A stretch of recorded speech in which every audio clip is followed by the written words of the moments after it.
What is going on, everybody? It's Matthew Lapolis here with Lips Fucking Chirps, and we are in week 2 of Stock Up, Stock Down, where we take one team from the East, one team from the West, and we see whose stock is up, whose stock is down.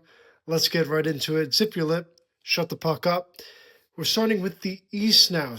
I always like to get the bad news out of the way first, so let's start with the Florida Panthers. That's right, the two-time defending Stanley Cup champions.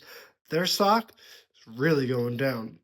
Florida, after winning 3 straight to start the year, they have really had fallen on some hard times, losing 4 in a row, and losing to a couple teams that really, honestly, shouldn't be losing to. Now, obviously, Florida is riddled with injuries, already losing Matthew Tkachuk and Barkov before the season started, but now with Kulikov, who's been really a solid defenseman, and losing him, really, it's going to make it difficult for Florida throughout the season, but I have no doubt that they're going to come around and be a little bit better. But for right now, their stock is going down. As for stock up in the East, well, as someone in their division, it is the Detroit Red Wings. Detroit, after making the playoffs for over 20 years in a row, last decade has been anything but good. But lately, Detroit, the last week or so, they're on a 4-game winning streak. And it's not just the fact that they're on a 4-game winning streak, it's who they beat. They beat Toronto twice, Tampa, and Florida, aka the 3 teams in the Atlantic that were top 3 last year.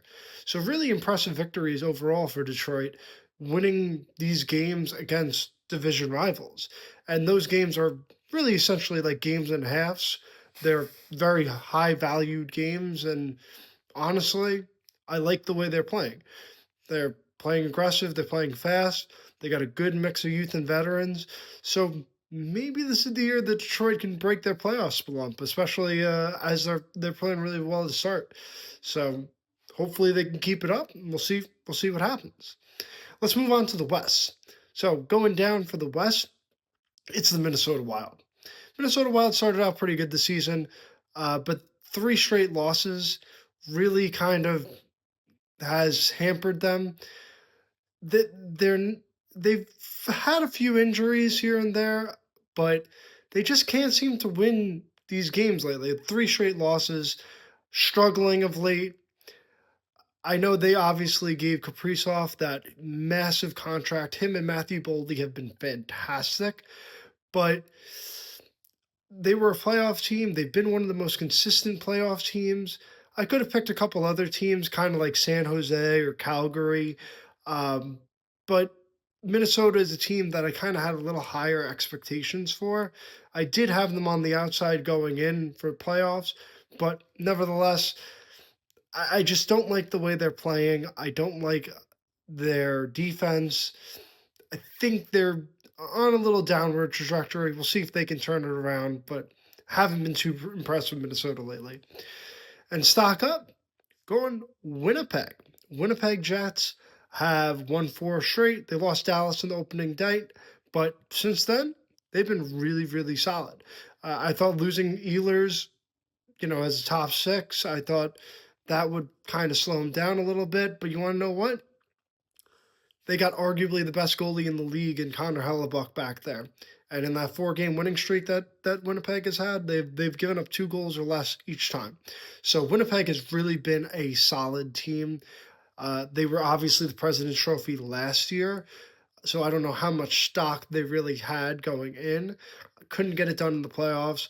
You look at Jonathan Taves. Jonathan Taves has really been playing well as well with Winnipeg. He meshed right in, hometown kid.